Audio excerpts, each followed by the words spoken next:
Assalamualaikum warahmatullahi wabarakatuh. Bertemu lagi dengan channel CC Karoliani.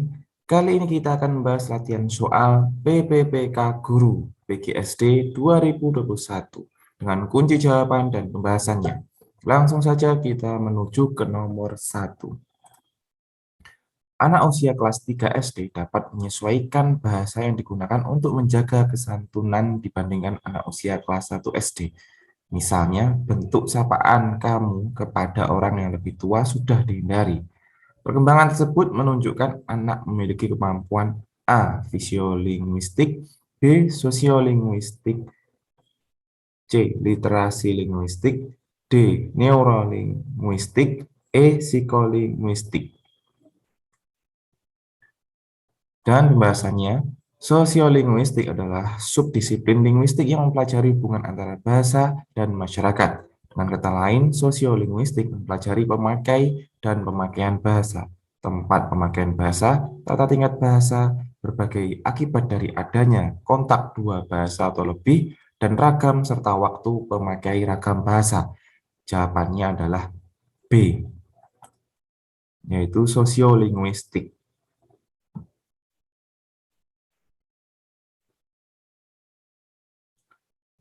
Nomor 2. Pada rancangan pembelajaran terdapat contoh kompetensi dasar yaitu mengidentifikasi jenis, sifat, dan fungsi bahan alam dari tanaman untuk produk karya seni rupa dan kriya. Maka rumusan indikator yang bisa dikembangkan guru pada tingkat kognitif mencipta C6 yang tepat adalah A. Mengelompokkan bahan alam dari tanaman pandan untuk karya seni rupa, B. Menyebutkan fungsi tanaman pandan untuk produk karya seni rupa, C. Menjelaskan sifat tanaman pandan untuk produk karya seni rupa. D. Membedakan sifat tanaman pandan dengan tanaman suci untuk produk karya seni rupa. E. Membuat produk karya seni rupa dari tanaman pandan. Pembahasannya, untuk menjawab soal tersebut, peserta harus memahami tingkatan kognitif dengan kata kerja operasionalnya. Mencipta C6, membangun, membentuk, membuat, menampilkan, memperjelas, menemukan, menyusun. Itu adalah kata kerja mencipta. Membuat produk karya seni rupa dari tanaman pandan, terdapat kata membuat yang merupakan tingkatan kognitif mencipta atau C6. Jadi jawabannya adalah E, yaitu membuat produk karya seni rupa dari tanaman pandan.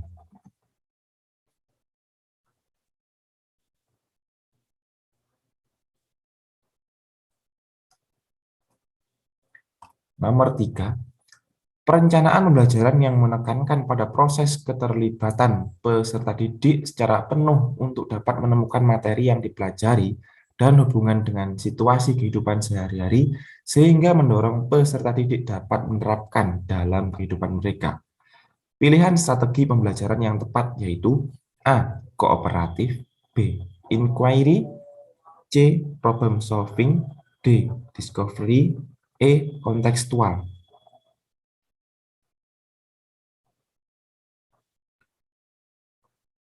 Pembahasannya adalah kontekstual adalah konsep belajar yang mengaitkan antara materi yang diajarkannya dengan situasi dunia nyata siswa dan mendorong siswa membuat hubungan antara pengetahuan yang dimilikinya dengan penerapannya dalam kehidupan sehari-hari.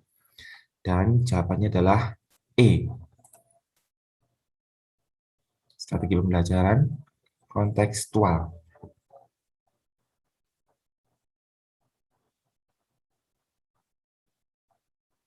Nomor 4.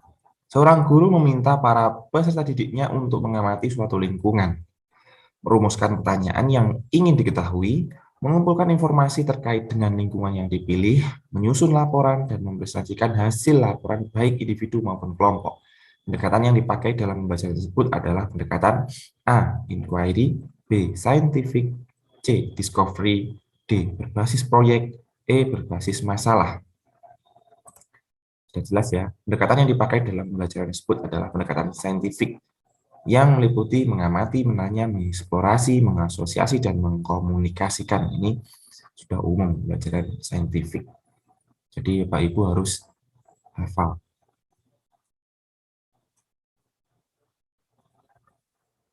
Nomor 5. Seorang guru mengajukan pertanyaan kepada siswa dengan tujuan agar siswa tersebut mengingat kembali materi pelajaran yang sudah dipelajari sebelumnya.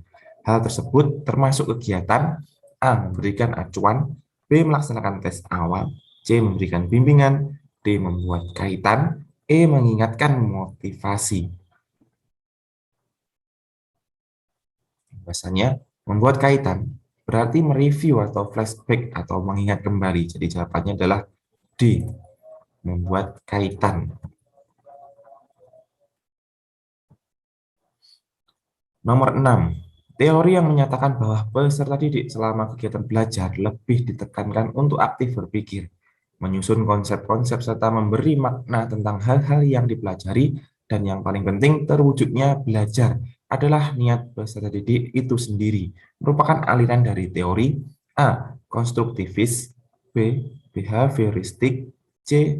Humanistik, D. Sibernetik, E. Kognitivistik. Bahasanya adalah teori belajar konstruktivistik memahami belajar sebagai proses pembentukan konstruksi pengetahuan oleh peserta didik itu sendiri. Pengetahuan ada di dalam diri seseorang yang sedang mengetahui. Dengan kata lain, karena pembentukan pengetahuan adalah peserta didik itu sendiri, peserta didik harus aktif selama kegiatan belajar, aktif berpikir, menyusun konsep, dan memberi makna tentang hal-hal yang sedang dipelajari. Tetapi yang paling menentukan terwujudnya gejala belajar adalah niat belajar peserta didik itu sendiri. Ini yang paling penting ya, niat belajar. Bagaimanapun caranya, bagaimana teori belajarnya, tapi kalau niat belajarnya itu kurang, itu adalah masalah. Sementara peranan guru dalam belajar konstruktivistik adalah membantu agar proses pengkonstruksian pengetahuan oleh peserta didik berjalan lancar. Guru tidak mentransfer pengetahuan yang telah dimilikinya, melainkan membantu peserta didik untuk membentuk pengetahuannya sendiri dan dituntut untuk lebih memahami jalan pikiran atau cara pandang peserta didik dalam belajar. Jadi jawabannya adalah A.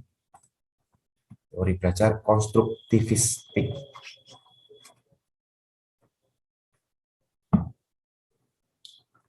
Nomor 7. Apabila dalam proses belajar, peserta didik melakukan suatu sampai dengan mendapatkan respon yang tepat dan sesuai dengan apa yang diinginkan, serta menghilangkannya apabila dirasakan tidak sesuai. Hal ini merupakan prinsip belajar dari A. Konseptualisasi, B. Conditioning, C. Trial and error, D. Stimulus respon, atau E. Shaping. Pembahasannya, metode coba-coba merujuk kepada upaya atau metode untuk mencapai sebuah tujuan melalui berbagai macam cara. Upaya ini yang dilakukan tersebut dilakukan beberapa kali hingga akhirnya mendapatkan cara yang paling sesuai. Kesalahan atau kekeliruan dicatat untuk dievaluasi dan sebagai bahan pembelajaran. Jadi jawabannya adalah C, yaitu trial and error. Jadi ini seperti kita melakukan penelitian. Kita memakai metode A, B, C, D, dan kemudian kita evaluasi mana yang lebih tepat untuk siswa yang akan kita ajar. Nomor 8. Peserta didik diminta untuk membuat dugaan pada populasi hewan langka yang semakin sedikit. Hal ini termasuk kegiatan untuk mengembangkan kecerdasan A. Visual spasial, B. Verbal linguistik, C. Naturalis, D. Logis matematis, E. Kinestetis. Kinestetis ya. Jadi ada 10 kalau tidak 10 kecerdasan. Banyak sih, bukannya 10. Tapi yang saya tahu itu 10 kecerdasan dan diantaranya ada 5 ini. Nah, mana yang paling tepat untuk jawaban nomor 8? Pembahasannya kecerdasan logika matematis. Dari 9 jenis kecerdasan majemuk, 9 ya. Kecerdasan logika matematika anak mungkin adalah yang paling mudah terlihat. Pintar, berhitung, dan matematika adalah ciri khas dari jenis kecerdasan anak ini. Namun, tidak hanya pandai berhitung. Anak dengan kecerdasan logika matematika umumnya tidak hanya senang berpikir mengenai konsep abstrak berupa angka, tapi juga mengenai pola atau hubungan tertentu. Kecerdasan logika matematika juga membantu anak untuk memiliki kemampuan memecahkan masalah yang kompleks dengan baik. Jawabannya adalah D, yaitu logis matematik. Nomor 9. Peserta didik dalam suatu kelas gaya belajarnya beragam, ada yang visual, auditory, dan kinestetik. Namun kegiatan pembelajaran selama ini masih banyak yang konvensional klasikal. Jadi berpusat pada guru ya. Agar dapat memenuhi ketiga gaya belajar tersebut, guru perlu A. Menggunakan metode ceramah, diskusi, tanya jawab, B. Menggunakan media komik, pembelajaran, dan buku paket, C. Menggunakan program audio dan modul, D. Menggunakan media audio, video, dan percobaan, E. Menggunakan modul dan PowerPoint. Jawabannya adalah D. Menggunakan media audio, video, dan percobaan.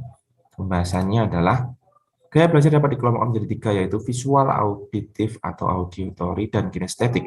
Hal ini juga diungkapkan oleh Cornell dalam Youmi 2003 halaman 125, yaitu visual learning, auditory learning, dan kinesthetic learning. Pertama, peserta didik visual yaitu peserta didik yang belajarnya akan mudah dan baik jika melalui visual atau penglihatan. Atau dengan perkataan lain, modalitas penglihatan menjadi modal utama bagi peserta didik yang memiliki gaya belajar ini.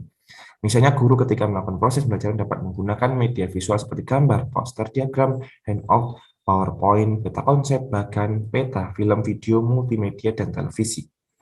Kedua, peserta didik auditory, yaitu mereka yang mempelajari suatu akan mudah dapat sukses melalui pendengaran. Alat indera pendengaran merupakan modal utama bagi peserta didik bergaya belajar ini. Peserta didik yang bergaya belajar auditory akan menyukai penyajian materi belajarnya melalui ceramah dan diskusi. Mereka juga memiliki kekuatan mendengar sangat baik, senang mendengar dan kemampuan lisan sangat hebat, senang bercerita, mampu mengingat dengan baik materi yang didiskusikan, mengenal banyak lagu, dan bahkan dapat menirukannya secara cepat dan lengkap. Lanjut ya. Namun demikian, peserta didik yang bertipe belajar auditori mudah kehilangan konsentrasi ketika ada suara ribut di sekitarnya, tidak suka pada tugas membaca, dan mereka tidak suka pada jumlah kelompok yang anggotanya terlalu besar. Oleh karena itu, pendidik dalam melakukan proses pembelajaran selain melakukan presentasi, ceramah juga dapat menggunakan media rekaman seperti kaset audio, CD audio pembelajaran. Dua, peserta didik diajak untuk berpartisipasi dalam diskusi, upaya suasana belajar jauh dari kebisingan atau keributan, dan yang terakhir, dapat menggunakan musik untuk mengajarkan suatu topik materi pelajaran tertentu. Ketiga, peserta didik dengan gaya belajar kinestetik adalah peserta didik yang melakukan aktivitas belajar secara fisik dengan cara bergerak, menyentuh, meraba, dan melakukan. Peserta didik tipe belajar melalui anggota tubuhnya atau menggunakan fisik lebih banyak daripada melihat dan mendengarkan, seperti senang bergerak, berpindah. Ketika belajar, menggoyang-goyangan kaki, tangan, kepala, gemar suka menulis dan mengerjakan sesuatu dengan tangannya. Banyak menggunakan bahasa nonverbal, bahasa tubuh, suka menyentuh sesuatu yang dijumpainya. Sebaliknya, peserta didik dengan gaya belajar kinestetik sulit berdiam diri dalam waktu lama, sulit mempelajari sesuatu yang abstrak, seperti rumus-rumus, dan kurang mampu menulis dengan rapi. Oleh karena itu, oleh karena itu, jika pendidik menghadapi peserta didik bergaya belajar kinestetik, maka dalam proses pembelajarannya, satu, dapat menggunakan objek nyata untuk belajar konsep baru, dan mengajak peserta didik untuk belajar mengeksplorasi lingkungan. Seperti itu ya pembahasannya, Bapak Ibu. Cukup panjang kalau kita membahas tentang teori kecerdasan. Nomor 10. Kegiatan pembelajaran yang diawali dengan pemberian rangsangan, mengidentifikasi masalah, melakukan pengumpulan data dan mengolah data sehingga mampu memberikan pembuktian dan menarik kesimpulan sesuai dengan model pembelajaran A. Problem-based learning, B. Inquiry learning, C. Discovery learning, D. Integrated learning, E. Project-based learning. Dan jawabannya adalah pembahasannya. Langkah kerja sintak model discovery learning dalam pembelajaran penyingkapan atau penemuan adalah sebagai berikut. 1. Pemberian rangsangan, stimulation. 2. Pernyataan, identifikasi masalah, problem statement. 3. Pengumpulan data, data collection. 4. Pengolahan data, data processing. 5. Pembuktian, verification. Dan 6. Menarik kesimpulan, generalization. Jawabannya adalah C. Discovery learning. Model pembelajaran discovery learning. Nomor 11. Contoh penerapan teori behaviorisme yang dilakukan oleh guru saat ini dalam media digital dalam praktik pembelajaran adalah A. Internet dan PowerPoint, B. Internet dan media Zoom, C. PowerPoint dan Microsoft Word. D. Google dan YouTube. E. PowerPoint dan multimedia. Pembahasannya adalah, pada zaman modern ini, aplikasi teori behavioristik berkembang pada pembelajaran dengan PowerPoint dan multimedia. Pembelajaran dengan PowerPoint cenderung terjadi satu arah. Materi yang disampaikan dengan bentuk PowerPoint disusun secara rinci dan bagian-bagian kecil. Sementara itu, pada pembelajaran dengan multimedia, peserta didik diharapkan memiliki pemahaman yang sama dengan pengembang. Materi disusun dengan perencanaan yang rinci dan ketat dengan urutan yang jelas. Latihan yang diberikan pun cenderung memiliki satu jawaban benar. Feedback pada pembelajaran dengan multimedia cenderung diberikan sebagai penguatan dalam setiap soal. Hal ini serupa dengan program pembelajaran yang pernah dikembangkan Skinner-Collins 2012. Skinner mengembangkan model pembelajaran yang disebut teaching machine, yang memberikan feedback kepada peserta didik bila memberikan jawaban benar dalam setiap tahapan dari pertanyaan tes, bukan sekedar feedback pada akhir tes. Jadi jawabannya adalah E, yaitu PowerPoint dan multimedia.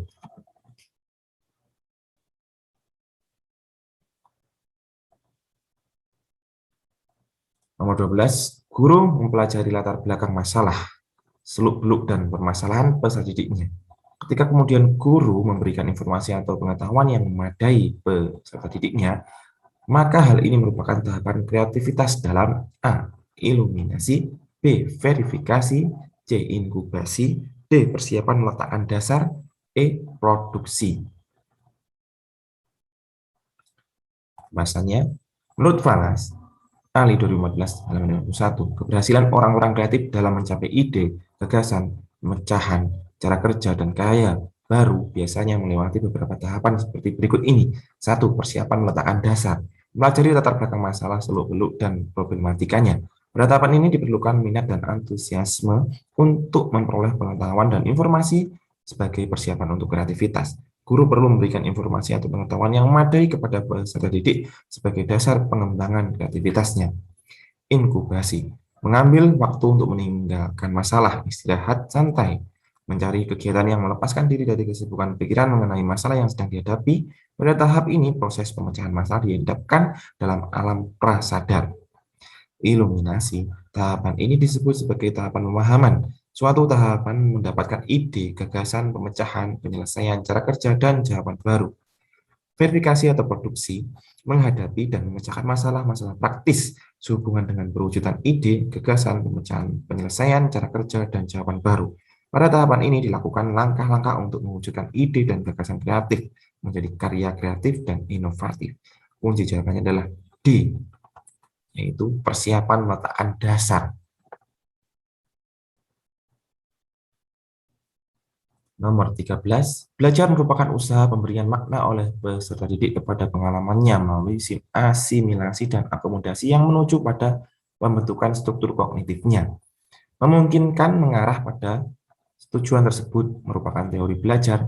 A. Konstruktivisme, B. Humanisme, C. Behaviorisme, D. Sibernetik, E. Kognitivisme.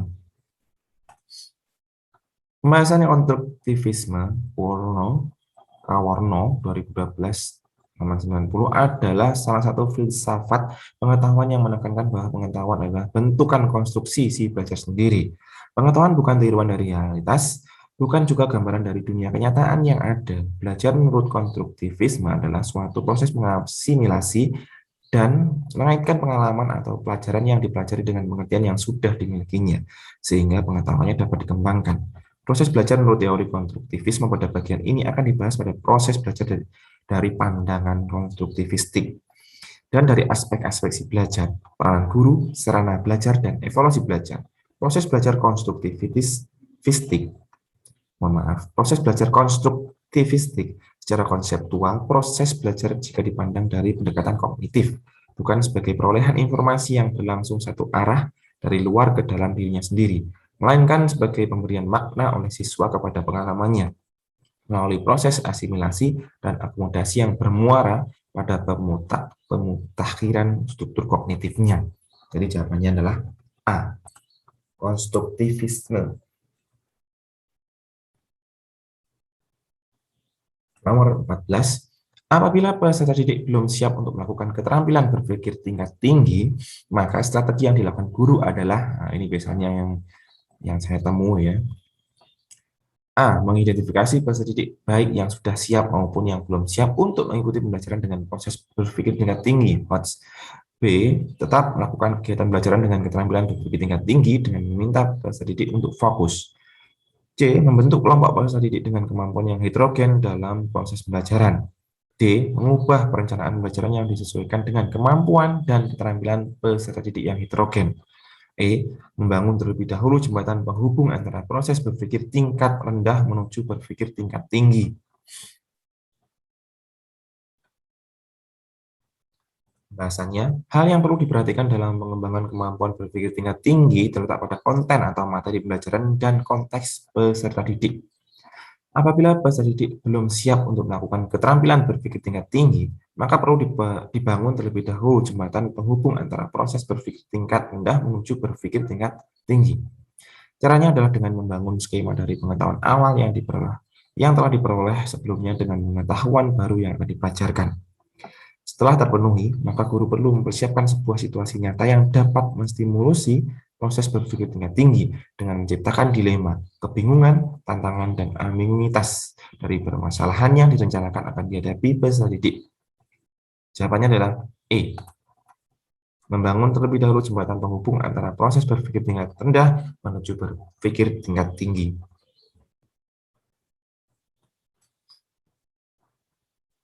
Nomor 15, ada banyak model pembelajaran yang dapat digunakan dalam pengimplementasikan pendekatan saintifik. Satu di antaranya adalah model pembelajaran kooperatif, cooperative learning. Pembelajaran kooperatif adalah A. Strategi pembelajaran yang mengintegrasikan metode, bahan, ajar, dan media pembelajaran secara sistematis. B. Strategi pembelajaran yang struktur secara sistematis di mana siswa bekerja sama dalam kelompok-kelompok kecil. C. Strategi pembelajaran yang menyajikan situasi permasalahan kepada siswa dan dapat berfungsi sebagai batu loncatan dalam penyelidikan. D. Strategi pembelajaran individual yang terstruktur secara sistematis di mana siswa bekerja masing-masing. E. Strategi pembelajaran yang melibatkan perilaku koreksi diri. Dan pembahasannya, model pembelajaran kooperatif adalah model pembelajaran yang mengutamakan eksistensi kelompok. Setiap siswa dalam kelompok memiliki tingkat kemampuan yang berbeda, tinggi, sedang, dan rendah. Dan jika mungkin anggota kelompok berasal dari ras, budaya, suku berbeda yang berbeda, maksudnya suku yang berbeda, dan memperhatikan kesetaraan gender. Model pembelajaran kooperatif mengutamakan kolaborasi dalam memecah masalah untuk menerapkan pengetahuan dan keterampilan untuk mencapai tujuan pembelajaran. Jadi nomor 15 jawabannya adalah B. Strategi pembelajaran yang struktur secara sistematis di mana siswa bekerja sama dalam kelompok-kelompok kecil. Baik, itulah 15 soal untuk latihan soal PPPK guru jenjang SD. Semoga bermanfaat. Mohon maaf bila ada kata-kata yang salah atau jawaban yang kurang tepat. Saya akhiri. Wassalamualaikum warahmatullahi wabarakatuh. Sampai jumpa di video selanjutnya.